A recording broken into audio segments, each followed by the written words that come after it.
All right, this is the video for some extra examples from the exponents and radical practice problem worksheet that we did in class, or at least we started in class. So I'm going to be looking at example 1, part E. This says 0.008 to the negative 2/3 power. The first thing I would take care of here is I would move this whole thing to the denominator so that we can change the exponent back to a positive. So that would be 1 over 0.008 to the 2/3. And then because the exponent is a fraction, we're going to convert this to a radical. Remember, the bottom denominator is the root and the top stays with the number. So this is the cubed root of 0.008 all squared. And then to evaluate this, we would want to do probably the cubed root first. So there was a property that says we can pull that power of 2 to the outside and apply the radical first. So the cubed root of 0.008, if you use your calculator, that comes out to 0. I believe 2. And then if we square that, that would be 0.04, again using my calculator. And then if I divide 1 by 0.04, that gives me 25. So there's the answer for that one. Okay, let's move on. We did most of 2 in class, so let's look at some extra examples. E is 3x to the 1/2 times negative 2x to the 5/2. Because there's no powers on the outside, we can go ahead and multiply. So this would be negative 6, because 2 times 3, and it's a negative times a positive. And then because we're doing x's, both of them x's, we want to add the exponents. So since we were multiplying them together. And since they already have the same denominator, we can add those exponents. And that would be 6/2 or negative 6x to the 3rd if we divide that out. Okay, for this one, we would want to write this as negative y to the 3/2 all cubed over y to the negative 1/3 all cubed. On the first one, we multiply, this is like 3 over 1, so we multiply top times top, bottom times bottom. So that's going to be negative, and then y to the 9/2 over, this would be a negative 1 times a 3 is a 3, negative 3, and a 3 times a 1 is a 3. That ends up actually being y to the negative 1.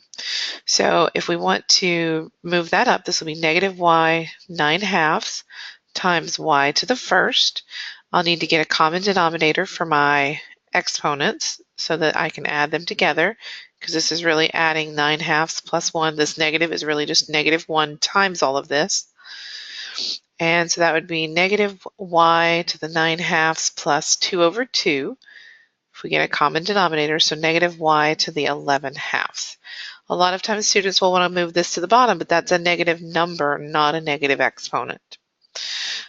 Okay, so let's talk about this next one. If we want to multiply all of these a's together, we need to add their exponents. So this would be a to the 4/3 plus negative 3/2 plus 1/6. And we're going to need a common denominator. So if we multiply the first fraction by 2 over 2, this would be a to the 8/6. And then plus, multiply this by 3 over 3, that'd be negative 9/6. And then plus 1/6. So this is 8 minus 9 is negative 1, plus 1 would be 0. So this is a to the 0 overall, because it's 0 divided by 6, which equals just positive 1. For number 3, part B, we were supposed to rewrite this using rational exponents. The first thing you want to do is take care of this big outside radical. Anytime you see a square root, you can think of the whole inside being written to the 1/2 power, since there's no extra power inside here on this parentheses. And then this is also a square root, so we can rewrite it as b to the 1/2. Now do not apply this 1/2 power to everything inside, because this is not multiplication or division, this is adding. So that rule would not apply there. And then this would be r to the 3rd minus s to the 3rd, all raised to the 1/3 power. Again, you cannot reduce these 3's because there is subtraction between them. So that is stuck like that. I believe we did all of 4, so let's jump down to number 5. We have quite a few of these to do. I'll probably be doing a couple of them in class, but I just wanted to go ahead and make sure that we've gotten some of them covered on the videos as well. So for this one, we're going to break this up into pieces. This would be the 4th root of 81 times the fourth root of r to the fifth times the fourth root of s to the eighth. 81 is actually a perfect fourth. It's 3 to the fourth, so this would be 3. We learned that we're looking for groups of 4 when the fourth root is there. So how many groups of 4 are in r to the fifth? That would be r to the 1. And then however many leftovers you have stays inside, so that'd be to the 1 as well. So one full group of 4 and one number left over. And then 4 goes into 8 exactly 2 times, so that's going to come out as s squared. So this would be 3rs squared on the fourth root of r. Okay? For this one, we would like to break this up into a top radical and a bottom radical, because usually the goal here is going to be to try and rationalize, get that radical out of the denominator. The square root of 1 is just 1. We're going to have to make this bottom into a perfect square since this is a square root. Now, when you multiply, everybody's like, don't you just multiply by exactly what's here? Well, and this was a 3, by the way, sorry. You can do that, but it always causes more cancellations usually at the end. I always just ask, what would be the next thing up to make it the next closest perfect square? So 3 obviously would need to be multiplied by a 3 to make a 9. X cubed, though, yes, you could multiply by another x cubed, and that would make it a perfect square, but x to the fourth is also a perfect square. So if I just multiply by another x, that'll bump this 3 up to an x to the fourth. Y to the first, 2 goes into 2 exactly once, so if we bump it up by an extra y. So I'm choosing to just barely bump each of these up by multiplication so that they become perfect squares. So the top is going to be 3xy under a square root. The bottom is going to be a 9x to the fourth y squared. So this would be the square root of 3xy over, and then this is, square root of 9 is 3. Square root of x to the fourth would be x squared, and square root of y squared would just be y. Now notice you cannot cancel anything on bottom with anything on top because these are inside parts. This is an outside part. So that is all that we can do on that one. Okay, so let's look at D, and I'm going to give myself a little bit more writing room. I always specifically pick a few of these to be very large so that you can see why I said I don't always just multiply by whatever's in the bottom. I try to think of what would be a perfect cube or square that I need. So like for this one, for example, this is the cubed root of 3x squared y to the fifth on top over the cubed root of 4x. Now again, we don't let radicals stay in our denominator, so we need this to be a perfect cube. So we're going to multiply 4 by what would make it a perfect cube. And you could say, okay, I need 2 more 4s, and that would make 3 4s. But 4 goes into 8 evenly, and 8 is a perfect cube. So I'm going to multiply this by 2 to make it a perfect cube. X to the first, I would need 2 more to make a group of 3. So I'm going to multiply by x squared. Whatever we do to the bottom, we're also going to do to the top. So this would be cubed root of 6, because it's 2 times 3 since they're both inside numbers. X squared times x squared is x to the fourth. Y to the fifth and no other y, so that's just going to be y to the fifth. Over, this will be cubed root of 8x to the third. Now we need to reduce both radicals on top and bottom because there are things on top that will also pull out because this is a cubed root. There are no perfect cubes in 6. But x to the fourth has a group of 3 in it. So there's one group of 3, so that means one x will come out, and there'll be a leftover x on the inside. 3 goes into 5 one time, but with 2 left over, so there'll be y squared on the inside. On the bottom here, we're going to get cubed root of 8 is 2, and cubed root of x cubed is just x. So therefore, we have a cancellation now because there's an x on the outside on both top and bottom, and this is all multiplication and division. So my final answer for this one is y cubed root of 6xy squared all over 2. Okay, let's look at E. Because like I said, I tried to make E and F much harder than anything you would ever see on the test. C and D could be fair game, but we don't usually get things as big like fourth and fifth roots on the exams. So let's look at this fourth root one. I would break this up into fourth root of x to the seventh, y to the 12th, over, and honestly, wait, before I do that, I see something I can do first. And I probably could have done this in the last one too, and I just didn't pay attention. Yeah. If you see x's on top and bottom in the beginning in this big radical, and you already know that this is all under the same radical and there's no adding or subtracting, you can cancel this out. So one of this x right here can cancel with one of those, and that would leave me with 6. That will make this a little easier, and we should have done that on the problem right before it.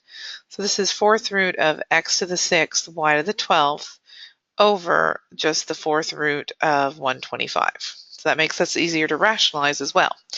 So we need to make 125 a perfect fourth. Well, 125 is 5 times 5 times 5. So if we multiply it by another 5, that would be 4 5s. And that's going to make this the 4th root of 5x to the 6th y to the 12th over the 4th root of 625. And that one is, like I said, a perfect fourth. It's 5. On the top, we can reduce again. 5 doesn't have a perfect fourth that goes into it. There's one group of 4 in x to the 6th with 2 left over, so this would be a 5x squared. And y is a 12, so 4 goes into 12 exactly 3 times, so no y's left inside.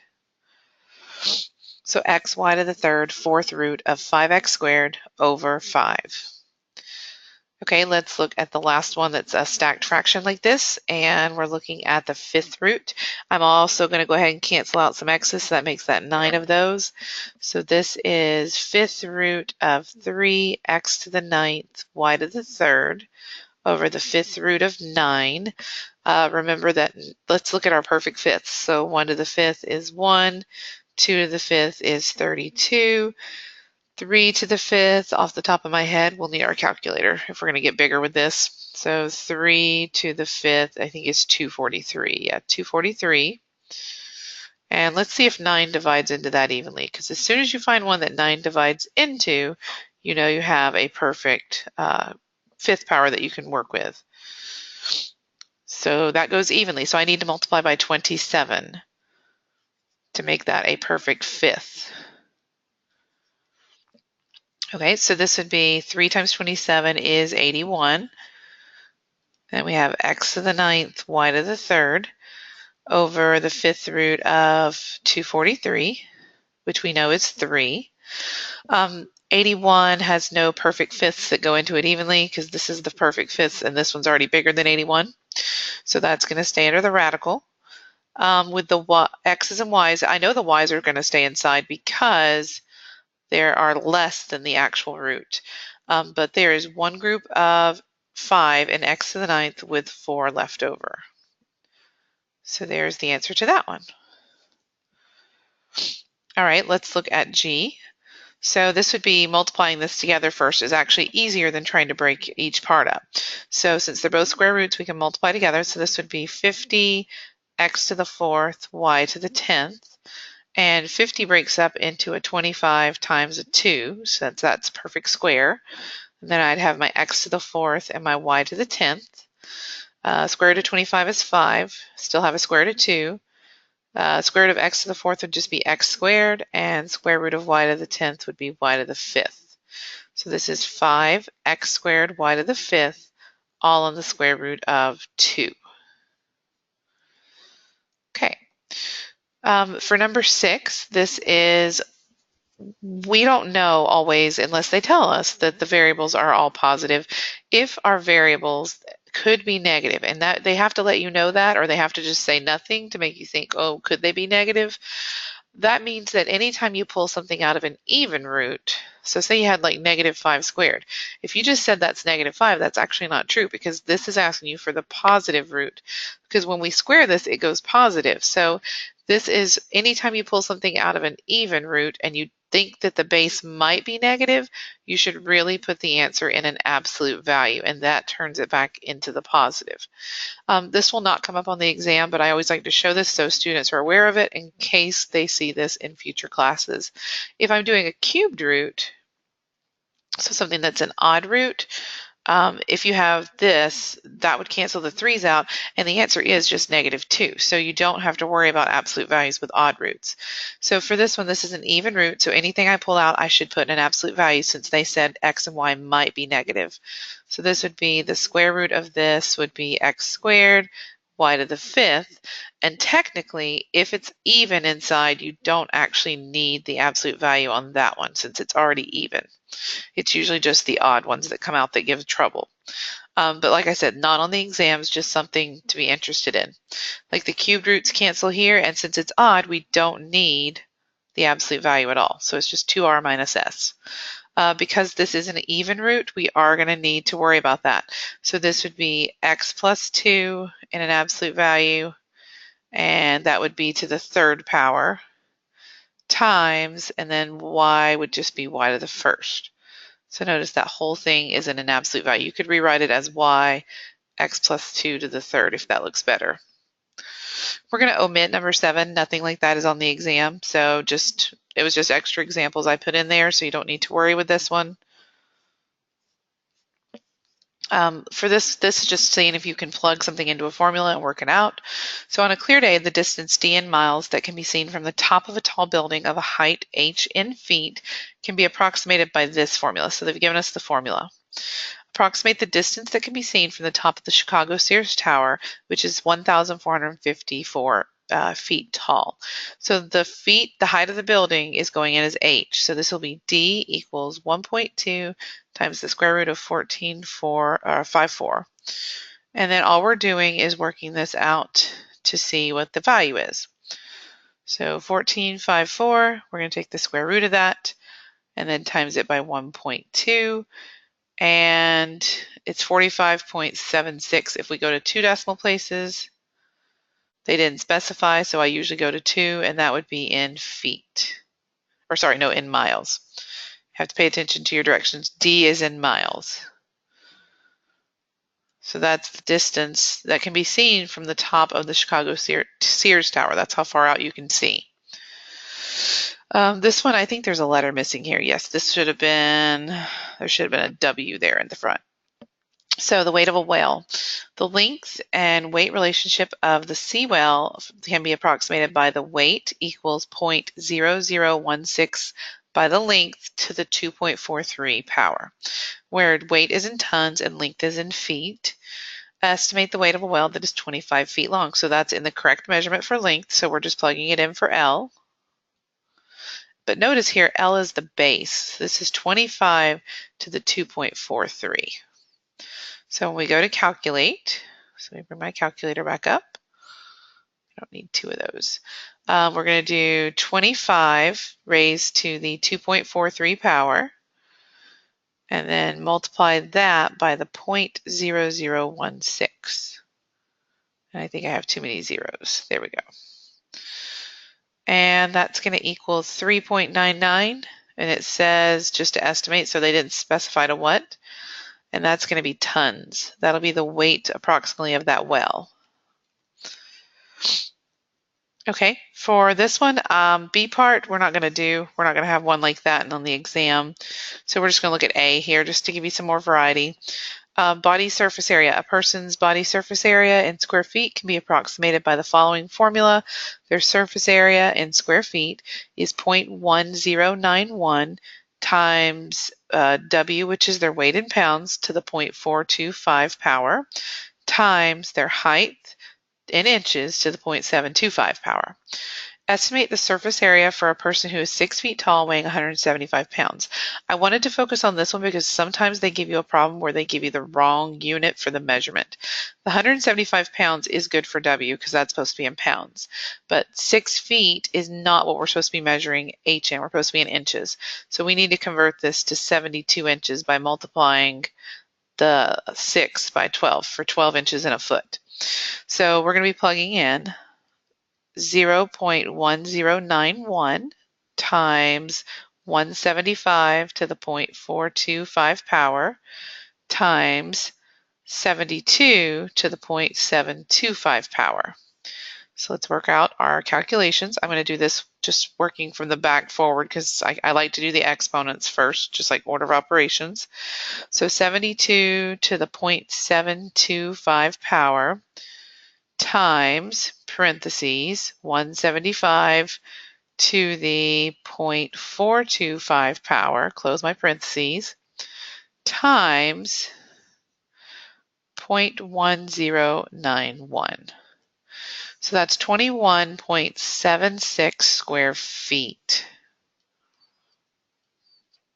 So 21.76 square feet. That means if you think of what a square foot is, that's a foot by a foot. So like 12 inches by 12 inches. I know that's just not to scale, but 12 inches by 12 inches. They're saying a person that has this height and this weight, if you were to take their skin, which we would not do that, but if you were to like lay out all of their surface area, it would have 21.76 of these 12 inch by 12 inch squares. So that's interesting.